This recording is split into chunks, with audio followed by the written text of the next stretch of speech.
Social media is not neutral. It's a machine that finds what makes your brain react the strongest and then feeds you more of it, over and over. Outrage, fear, and tribal identity are its favorite fuels. When you open a social media app, you think you're just checking what's going on. That's not what's happening. What's happening is this. A machine is quietly asking, what will keep this person here the longest? What will make them click faster? What will make them feel something so strong they can't look away? And over the last 15 years, that machine has learned a simple truth. Outrage and fear work better than almost anything else. So if you feel like your feed is getting angrier, darker, crazier, you're not imagining it. Your brain is being hacked.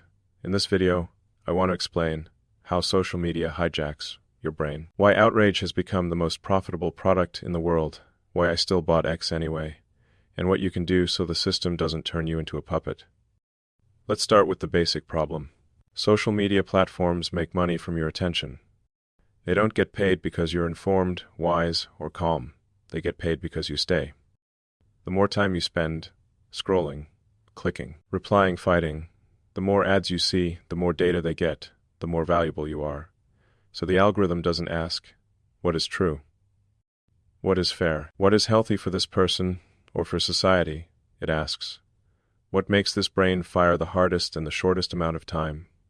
And the answer, again and again, is anger, fear, tribal identity. US versus them. There's a term for this, rage bait or engagement farming. People deliberately post extreme, provocative, sometimes hateful content to trigger outrage, because outrage means replies and, quote, posts, which means reach, which can mean money. Under the current model, the more people fight in the comments, the more the platform wins. This is not unique to X. This is how almost every major platform has been designed. So where does free speech fit into this? When I bought Twitter and turned it into X, I said I wanted it to be a free speech platform, a kind of global town square. I still believe a society where you can't speak your mind is extremely dangerous. But here's the twist most people don't think about. You can have free speech at the user level and still have speech controlled by the algorithm. If the system quietly boosts outrage and hides nuance, you don't really have a town square. You have a rage casino, where the loudest, most extreme, most emotionally charged messages get the biggest stage. People point to some of my own posts and retweets as examples. Sometimes I share things that trigger a lot of anger or fear or tribal reactions. Tweets about immigration, demographics, or politics that many people see as extreme or even racist. That content doesn't spread just because I posted it. It spreads because millions of brains react to it. Some agree, some get furious, some share it to condemn it. From the algorithm's point of view, all of that looks the same, high engagement. That's the core problem. The machine doesn't know good or evil. It knows click 40, no click. So how do you fix this? Why would I buy X knowing all of this? There are a few reasons. 1. If this is the new public square, it matters who runs it. 2. The old model of centralized control, with hidden moderation policies and political biases, was also broken. 3. If you want to change how the game is played, owning a major platform gives you more leverage than yelling from the outside. Do I get it right all the time? Obviously not. Investigations into my AI system Grok, for example, show how dangerous these tools can be when they're misused. Deepfake images, sexualized content, even material involving minors. Regulators in Europe, India, Malaysia, and others are questioning how far this can go and what safeguards are needed. That's not a drama story. That's a real problem. You have two overlapping issues. 1, the attention machine that amplifies outrage. 2, AI that can generate unlimited fake content, including the worst kinds of images and lies. Put those together, and you get something that can hack entire societies, not just individuals. So here's how I think about it. First, understand the business model clearly. If a platform makes money only when you are maximally engaged, then outrage will always be its favorite product. It doesn't matter who owns it. It doesn't matter what politics they have. The math is the same. Second, understand that free speech is not the same as free reach. You can allow people to say almost anything that is legal, but still decide what the algorithm boosts, what it downranks, and what it labels. That's where the real power is. Third, understand your own brain. You are not a neutral observer when you scroll. Your nervous system evolved for small tribes and real danger. When you see a post saying, "Your group is under attack, those people are evil," you are going to be replaced. Your brain does not calmly check footnotes. It fires adrenaline. It prepares for a fight. It pushes you to respond. This is why replacement narratives and similar content spread so easily.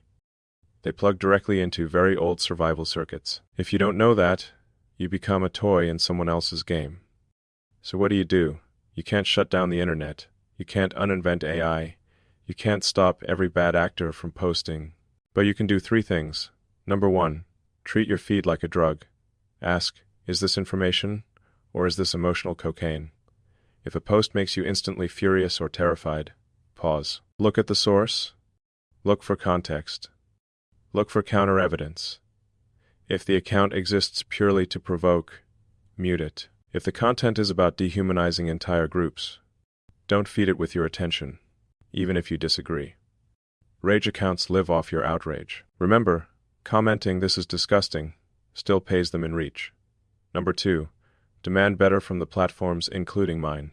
This means better controls over what you see, more transparency about how ranking works, strong, enforced rules against illegal content, especially when AI is involved, like deepfaked abuse images. It also means acknowledging that if we reward people financially for any kind of high-impression content, we are implicitly paying for outrage farming. If the incentive is more views equals more money, the easiest way to win is to make people angry. Changing that is not a small tweak. It's a fundamental redesign of the system. Number 3, choose your own signal. You don't have to let the For You page be your brain's home screen. Follow people who build things.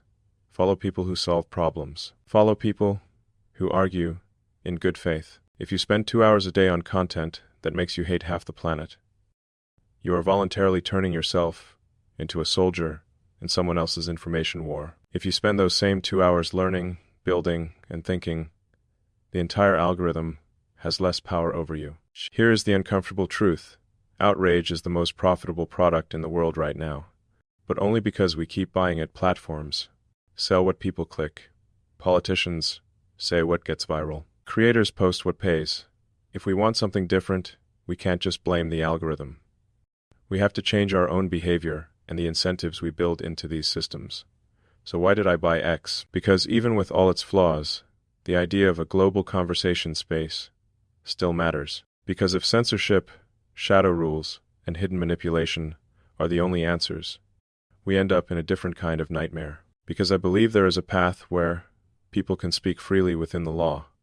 Violent and illegal content is controlled. Outrage is not the only game in town, and users have more control and more information about how their feed is shaped. Getting there is not easy, and I don't pretend we're already there.